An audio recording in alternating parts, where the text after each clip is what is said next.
Have you ever watched someone smile at a dinner party, charming every person in the room, while the woman beside him quietly counted the hours until they got home? Because she knew what was waiting for her, the moment that front door closed? Have you ever wondered how a man can look like the most devoted husband in public and be something else entirely in private? Have you ever asked yourself why a woman who is clearly intelligent, clearly capable, clearly seen by everyone around her, stays? This is the story of Delphine Aussi. Wait, no. This story doesn't belong to that name. Start over. This is the story of Sarcey Beaumont, 31 years old, high school art teacher. The kind of woman who remembered her students' birthdays and kept lavender on her windowsill and still believed, even after everything, that people were fundamentally good. She met Nathan Beaumont at a gallery opening in Atlanta on a Thursday night in October. When the air had just started to turn, and everything smelled like possibility, he was standing in front of a painting she had always loved. A woman wading into dark water, her back to the viewer, arms slightly raised like she was about to either fall or fly. He said it reminded him of courage. She said it reminded her of grief. He looked at her like that was the most interesting thing anyone had ever said to him. 6 months later, she was wearing his ring. 14 months after that, she was his wife. And 2.5 years after that, she was sitting on the bathroom floor at 2 in the morning with a split lip and a phone she was afraid to use, trying to remember who she had been before she became Mrs. Nathan Beaumont. Nathan Beaumont was, by every external measure, a success. He ran a mid-sized commercial real estate firm out of Buckhead, drove a car that made people turn their heads, and had a way of walking into a room that made everyone assume he was in charge. His clients trusted him. His colleagues respected him. His neighbors waved at him on Saturday mornings when he washed his car in the driveway, always in a clean white t-shirt, always with a coffee mug in his hand. He was careful. That was the thing people who only knew Nathan Beaumont from the outside never would have guessed. How careful he was. How deliberate. How every single thing he did was calculated. Even the things that looked spontaneous, even the warmth. The first time he hurt Sarcey, she told herself it wasn't what it was. They had been married 8 months. She had stayed late after school to help a student work through a project, had forgotten to text, had come home to dinner cold, on the table and Nathan sitting in the dark living room, with a stillness that scared her more than noise would have. He didn't raise his voice. He didn't have to. He took her by the wrist, not hard enough to bruise, not then, and he leaned close and said very quietly, "I don't think you understand what it means to be a wife." She apologized, she cried. He held her and told her he was sorry too, that he didn't mean to scare her, that he just loved her so much it made him crazy sometimes. She believed him. That was the first night she should have left. She didn't leave for another 2 years. The pattern established itself slowly, the way mold moves through a wall, invisible until it isn't. Nathan controlled the finances first. He suggested, reasonably, that it made more sense for him to handle their accounts since her teaching salary was modest and he was good with numbers. He wasn't wrong about the numbers. He was meticulous. Every dollar tracked, every purchase visible to him. Every time Sarcey bought something outside what he considered necessary, there would be a conversation. Not a fight. Nathan didn't fight, he reasoned, he explained. He made her feel like she was the unreasonable one for thinking a $30 book or a new pair of shoes was something she should get to decide on her own. Then came the friends. One by one, so gradually that Sarcey barely noticed it happening. Her college roommate Priya, Nathan found exhausting, too loud, too much. She doesn't respect our time. Her coworker Jess he thought was a bad influence. Her childhood best friend, a woman named Celine who had known Sarcey since 4th grade and who had pulled Sarcey aside at the wedding. With a look on her face Sarcey had chosen not to understand. Nathan decided Celine was toxic. "She doesn't want you to be happy," he said. "Women like that resent other women who have more." Sarcey stopped calling Celine back. She told herself it was temporary. She told herself a lot of things were temporary that turned out to be permanent. By the time the physical violence became what she could no longer justify or explain away, Sarcey was already isolated enough that there was almost no one left to tell. She had no access to money that Nathan didn't know about. She had no one in the house who would notice if she limped on a Tuesday morning or wore foundation over her jaw on a Wednesday. She had Nathan's version of reality, which was that she was difficult, emotional, ungrateful, and her own version, which had been so thoroughly eroded that she wasn't sure anymore which of them to believe. This is what people who have never experienced it don't understand. It is not stupidity that keeps women there. It is not weakness. It is the systematic dismantling of every tool a person uses to trust themselves. There was a woman at Sarcey's school named Yvette. She taught 10th grade English and had been there for 11 years. and she had a quality Sorsay had always found difficult to name, a kind of bedrock stillness, like she had weathered something large and come out the other side not untouched but unbroken. Yvette noticed. That was the thing. In a school full of people who were kind to Sorsay in the ordinary way, who said good morning and shared the break room microwave and asked about her weekend. Yvette was the only one who noticed. It started small. Yvette leaving a cup of coffee on Sarsi's desk without being asked. On mornings when Sarsi came in with shadows under her eyes. Yvette stopping in the doorway of Sarsi's classroom after school, not to talk, just to be there, just to give Sarsi the option of talking if she wanted. It took months. Sorsay was terrified of saying it out loud. She was terrified that saying it out loud would make it more real, or that it would get back to Nathan somehow. He had a way of knowing things, she had learned, and she didn't understand how, and that not understanding was its own kind of trap. But one afternoon in March, a student turned in a self-portrait. It was a painting of a girl standing in her own house with all the lights off, and Sorsay sat with it for a long time after class. She was still sitting there when Yvette came in. She didn't say anything at first. Just sat down across from her. And then, eventually, Sorsay did say something. She said, "I don't know how to explain what my life is." And Yvette said, "You don't have to explain it. I already know." Yvette had a brother who was a family law attorney in Decatur. His name was Arthur, and when Yvette brought Sars to meet him for the first time, in a coffee shop far enough from Buckhead that Sarsi felt safe enough to breathe, he laid out the situation with a clarity that was almost painful. "The problem," Arthur said, "isn't leaving. Leaving is survivable. The problem is leaving in a way that protects you, because men like this, and I've seen a lot of men like this, they don't let go clean. He will come after whatever he can, your finances, your reputation, your job. He'll paint you as unstable. He'll find witnesses. He'll spend whatever he has to spend." Sorsay understood what Arthur was not quite saying. "So I need evidence. You need documentation," Arthur said. "Anything that creates a record of what's actually happening. Medical visits, photographs, dates, times, anything in writing, text messages where he's threatening. If he's controlling the accounts, screenshots. Anything for how long?" Arthur looked at her steadily. "Not 8 years," he said. "I know that's what it takes in some cases, but I don't want you in that house for 8 years. Let's talk about 18 months. Let's talk about building enough that he can't bury it." 18 months. It felt like a death sentence and a lifeline at the same time. She said yes. For the next year and a half, Source Beaumont became two people. There was the version of her that Nathan saw. Compliant, quieter than she used to be, learning the specific topography of his moods the way you learn to walk through a dark room, knowing exactly where the furniture is. She did not fight back. She did not give him new reasons. She kept her head down and her eyes open, and she waited. And there was the version of her that existed in the margins, in the small pieces of space Nathan didn't know about.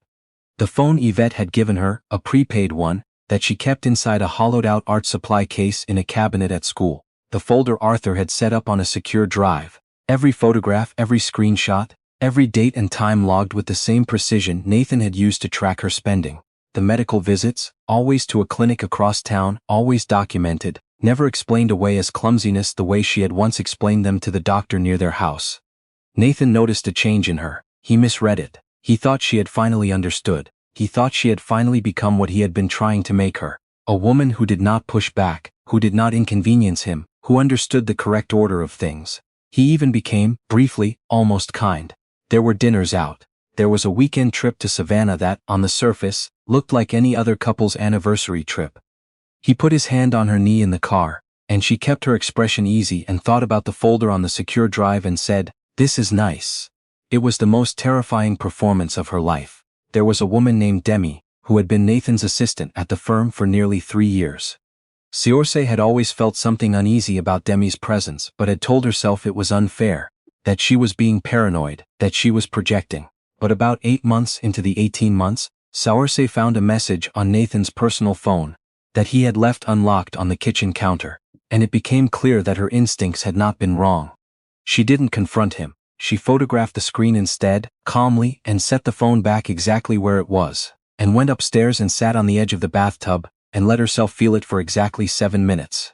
The betrayal. The absurdity of feeling betrayed when she already knew who he was, when the betrayal of the affair was almost a footnote compared to everything else. She let herself feel it. Then she dried her face, went back downstairs, and started dinner. This was the version of herself she was most afraid to look at directly. How much she had learned to manage herself, calibrate herself, compress herself into this small and careful shape. But she kept reminding herself, this was temporary. The shape was not who she was, it was armor. 14 months in, Nathan's firm hit a rough period. A large commercial deal fell through in a way that was partially his fault and partially bad luck and entirely devastating to his ego. He started drinking more. He started coming home later. The specific violence of his moods when he was drinking was different from the cold, deliberate cruelty that was his baseline. It was louder, less controlled, and it scared Sarsi in a different way. On a Tuesday night in February he came home after midnight, and she was still awake because she had learned long ago not to be asleep when he came home late, that being asleep read to him as a statement, as negligence. He was not a man who would accept being ignored even by someone unconscious. He came into the kitchen and poured himself another drink, and stood at the counter looking at her with that particular expression she had catalogued over the years. The one where she could feel him deciding something, calculating, finding a reason. "I got a call today," he said. "Someone saw you having coffee with a man. Last month. It was Arthur. A meet in a coffee shop that had been months ago." She kept her face neutral. "A colleague. We were talking about a student." "What colleague?" "Yvette's brother. He helps students sometimes with." He threw the glass, not at her, past her. It shattered against the refrigerator and she stood very still while the pieces settled on the floor, and he looked at her like he was daring her to flinch. "I know what you're doing," he said. She said very carefully, "I'm not doing anything." He stared at her for a long time. Then he went upstairs. She stood in the kitchen until she heard the bedroom door close. Then she took the prepaid phone from her bag. She had started carrying it, the risk of Nathan finding it at school, becoming less frightening than the risk of needing it and not having it. And she texted Yvette 2 words, "Almost time." The next morning, Nathan left for a business breakfast at 7:30. The moment his car turned out of the street, Sarsi moved. She had planned this with Arthur in increments, revised it, planned it again. She did not pack a suitcase. A packed suitcase would have told him something was wrong if he came back unexpectedly. She had, over several months, moved essential things out in small amounts. Documents to Yvette's house, a few pieces of jewelry to a lockbox, cash she had collected in small bills over a long time from grocery change, and the occasional transaction Nathan didn't catch. She had not had a lot of room for error. She had not made any. She took her grandmother's Bible from the nightstand. She took the photograph from their wedding, not because she wanted it, but because she had written something on the back of it 6 months ago. A note to herself, in her own handwriting, on a night when she needed to remember why she was doing this.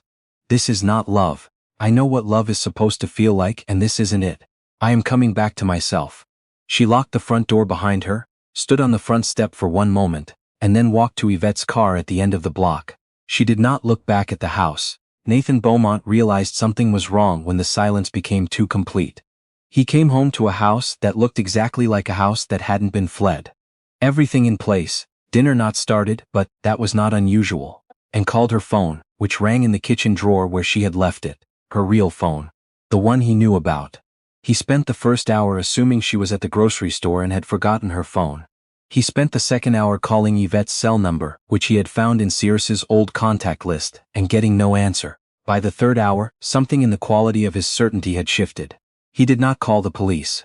Nathan Beaumont did not call the police when he was afraid, because Nathan Beaumont was afraid of very specific things, of exposure, of visibility, of being looked at too closely. He called a private investigator he had used before for business matters, and told him to find his wife. What Nathan did not know, could not have known, because Sarse had been so careful, because Yvette had been so careful, because Arthur had built this with the precision of someone who understood exactly what kind of man they were dealing with, was that by the time he made that call, Arthur had already filed. The filing was not what destroyed Nathan Beaumont, though it set the machinery in motion. What destroyed him happened 2 days later, when Arthur's office sent a package to the Georgia Real Estate Commission, to 3 of Nathan's largest current clients, and to the business reporter at the Atlanta Journal-Constitution who had written admiringly about Nathan's firm 18 months earlier. The package contained photographs, medical records, security footage from a neighbor's camera that had captured, through a window, 3 separate incidents over the course of 18 months, text messages, a log, in Searce's handwriting, of dates and times and descriptions, signed and notarized, and a statement also from Searce that was 11 pages long and did not use words like difficult or emotional or my fault even once. The call from the Real Estate Commission came first, then the clients, then the journalist called Nathan's office and asked if he had a comment. By that evening, Demi had seen the messages Arthur's office had sent. She was CC'd on the client emails, she had been on the distribution list, it had not been an accident. And she had called Nathan's cell phone 17 times, and Nathan had not answered, because Nathan was sitting in his car in the parking garage of his office building, trying to understand how this had happened. He was still trying to understand it when the police arrived. He was arrested on a Thursday. The charges included aggravated battery, felony counts based on the documented incidents that rose to that threshold, and additional charges related to financial coercion that Arthur had been quietly building a case for on the side. It was not a clean arrest. Nathan tried, as he tried everything, to control the narrative, to explain, to be reasonable. The officers were not interested in his reasonableness. His bail was set high enough that it took him 2 days to arrange it, during which time his photograph appeared in a local news segment, and 3 of his 4 remaining clients terminated their contracts in writing. Demi resigned by email the morning he was released. Circe was not in Atlanta when any of this happened. She was in a city 2 hours away, at the home of her aunt, a woman who had known something was wrong for years, and had not known how to say it, who opened her door when Circe appeared on her porch and held her for a long time without asking any questions. She slept for almost 14 hours the first night. She woke up in the morning, in a room that smelled like cedar and old books, and lay there in the quiet listening to her aunt moving around in the kitchen, and she thought, I am still here. She had not been entirely certain, for a while, that she would be. There had been nights in that house in Buckhead when the situation had felt completely without exit, when the weight of what she was trying to survive had pressed so hard that she had thought things she was not proud of thinking. She was not going to pretend those nights hadn't happened. But she was here. The plan had held. She had held. She called Yvette that morning from the prepaid phone, and Yvette picked up on the first ring, and neither of them said anything for a moment. Then Yvette said, he was arrested last night. Sorcy exhaled. The news did a segment, Yvette said. People are talking, his clients. I don't need to know all of it right now, Sarah said. I just need to know he's not coming for me. He can't come for you, Yvette said. Arthur made sure of it. Cersei sat with that for a moment. Outside the window, there was a cardinal in the oak tree, bright red against the gray February sky, and she watched it for a long time without moving. Okay, she said finally. Tell Arthur thank you. The trial took 8 months. Nathan's defense argued that Sorce was unstable, that the evidence was fabricated or exaggerated, that this was a vindictive wife trying to destroy a successful man. Nathan testified on his own behalf, which his attorney had advised against. He was articulate and composed on the stand, and the prosecutor, a methodical woman named Graves, dismantled him question by question, with the particular patience of someone who had done this before, and knew that the composure was the performance. She showed the security footage. She walked the jury through the medical records and the log and the photographs with the specific dates matched to the specific injuries. She called Yvette as a witness. Yvette, who had watched Saorse walk through school for 3 years with the particular gait of a woman managing pain, who had never been called to testify before, and who sat in the witness box with the same bedrock stillness she brought to everything, and answered every question with a precision that left no room. Nathan Beaumont was convicted on 4 counts of aggravated battery and 1 count of financial abuse under Georgia's coercive control statute. He sentenced to 12 years with the possibility of parole after 8. He did not look at Circe when the verdict was read. He looked at the wall behind the judge's head, and his expression was the one she recognized. The one where he was calculating, even now, even here, even with 12 years in front of him, trying to figure out how to make this into something he controlled. He couldn't. Sarce went back to teaching the following fall. She had taken a leave of absence and she was not entirely sure the school would welcome her back, but her principal called her in June and said the students had been asking about her and the position was hers if she wanted it. She said yes.